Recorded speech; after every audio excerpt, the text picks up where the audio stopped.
Welcome back, guys. Today I will be sharing with you my favorite Gbegiri recipe.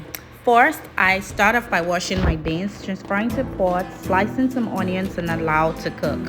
Once the beans is cooked, I want to let this settle down to allow some time to cool before I transfer into a blender. And when in the blender, I blend to smooth.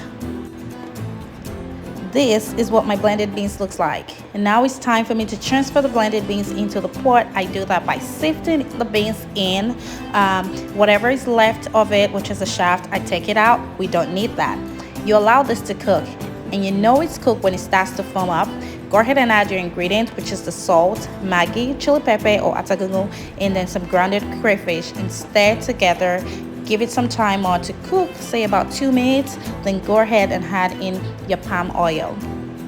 And after adding in your palm oil, you basically need about 2 more minutes or 3 minutes, depending on the type of oil that you're using for it to cook. After which, you are good to go. Now it's serving time. Serving is really a matter of choice. I love this booker setup, which makes me feel like I'm in Mama Puts, in the local food station.